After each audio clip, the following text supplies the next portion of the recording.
పెద్దన్నల తెలంగాణ అభివృద్ధికి సహకరించాలన్న రేవంత్, ఖచ్చితంగా సహకరిస్తామన్న మోడీ. దేశంలో నేడు జరుగుతున్న అభివృద్ధికి ఆదిలాబాద్ ఓ ఉదాహరణగా అభివర్ణించారు ప్రధానమంత్రి Narendra Modi. Ramagudem NTPC stage 1 power ప్లాంట్ను జాతికి అంకితం చేసిన ప్రధానమంత్రి వర్చువల్గా పలు శంకుస్థాపనలు చేశారు. ములుగు, బేలాలో 2 జాతీయ రహదారులకు, 6 ప్రాజెక్టులకు వర్చువల్గా శంకుస్థాపన చేశారు. అనంతరం మాట్లాడిన ప్రధాని తెలంగాణ ప్రజల కలల సాకారానికి కేంద్రం ఎప్పుడూ ముందే ఉంటుందని తెలియజేశారు. తెలంగాణ ఏర్పడి 10 ఏళ్లు పూర్తవుతుందని, అన్ని రంగాలలో రాష్ట్రం అభివృద్ధి చెందాలని తాము ఆకాంక్షిస్తున్నట్టు పేర్కొన్నారు. అందుకే హైవేల నుంచి అన్ని విభాగాల్లో సహాయ సహకారాలు ఉంటాయని తెలిపారు. అందులో భాగంగా 56,000 కోట్ల అభివృద్ధి పనులు చేపట్టామని తెలియజేశారు. ఆర్థిక వ్యవస్థ బలోపేతం అయితేనే రాష్ట్రాలు అభివృద్ధి చెందుతాయని, దాని ద్వారా దేశం బలపడుతుందని వివరించారు.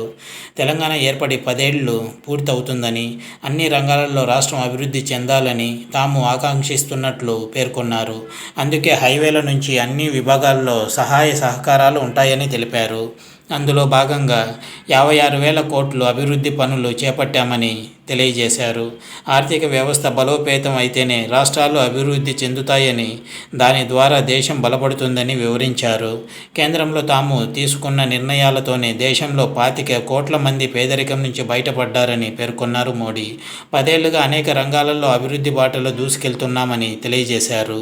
తెలంగాణ కాంగ్రెస్ ప్రభుత్వం ఏర్పడిన తర్వాత వచ్చిన మోడీకి ఘన స్వాగతం పలికిన రేవంత్ రెడ్డి అభిప్రాయపడ్డారు. వివిధ ప్రాజెక్టులకు వర్చువల్గా శంకుస్థాపన చేసే వేదికపై మాట్లాడిన రేవంత్ మోడీని పెద్దన్నగా అభివర్ణించారు.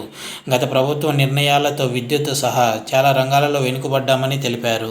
కేంద్రంతో ఘర్షణపూరిత వైఖరితో ఉంటే రాష్ట్ర అభివృద్ధిలో వెనుకబడుతుందని అభిప్రాయపడ్డారు. రాష్ట్రానికి పెద్దన్నగా భావించి పెండింగ్లో ఉన్న ప్రాజెక్టులను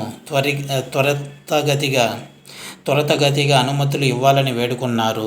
పాలన విషయంలో, తెలంగాణ ప్రజల బాగోగుల విషయంలో తమకు ఎలాంటి భేషజాలు లేవని అన్నారు రేవంత్. గుజరాత్లా అభివృద్ధి సాధించాలంటే తెలంగాణకు ప్రధానమంత్రి మోడీ సహాయం కావాలని విజ్ఞప్తి చేశారు. ప్రధానమంత్రి తమకు పెద్దన్నలాంటి వ్యక్తి అని, విభజన చట్టంలోని చాలా విషయాలు పెండింగ్లో ఉన్నాయని తెలిపారు. అలాంటి వాటిలో విద్యుత్ ఒకటని పేర్కొన్నారు. 4,000 మెగావాట్లకు బదులు కేవలం 1,600 మెగావాట్ల విద్యుత్ మాత్రమే సాధించామని పేర్కొన్నారు. మిగిలిన వాటిని త్వరగా క్లియర్ చేయాలని విజ్ఞప్తి చేశారు. భారత్ 5 ట్రిలియన్ ఎకానమీని సాధించేందుకు తెలంగాణ ప్రభుత్వం సహకరిస్తుందని తెలిపారు. తెలంగాణ రాష్ట్రానికి కంటోన్మెంట్లో రక్షణ శాఖ భూములు బదలాయించడం అభివృద్ధిలో మరో అడుగుగా అభివర్ణించారు. స్కైవేల నిర్మాణానికి ఎంతో సహకరిస్తుందన్నారు. అంతకుముందు మాట్లాడిన కేంద్ర మంత్రి కిషన్ రెడ్డి, తెలంగాణ ఏర్పడినప్పటి నుంచి కేంద్రం అనేక విధాలుగా సాయం చేస్తుందని తెలిపారు. భవిష్యత్తులో కూడా అలాంటి సాయం అందుతుందని భరోసా ఇచ్చారు. అన్ని విధాల తెలంగాణ అభివృద్ధికి సహాయ సహకారాలు అందిస్తుందన్న ప్రధానమంత్రికి ప్రజల తరఫున కిషన్ రెడ్డి ధన్యవాదాలు తెలియజేశారు. 2 రోజుల పర్యటన నిమిత్తం ప్రధానమంత్రి నరేంద్ర మోడీ తెలంగాణ చేరుకున్నారు. వివిధ అభివృద్ధి కార్యక్రమాలు పాల్గొనేందుకు ఆదిలాబాద్ వచ్చిన ప్రధానమంత్రికి తెలంగాణ గవర్నర్ తమిళిసై, తెలంగాణ సీఎం రేవంత్ రెడ్డి, కేంద్ర మంత్రి కిషన్ రెడ్డి, ఇతర నేతలు ఘనంగా స్వాగతం పలికారు. ఇది వ్యూవర్స్.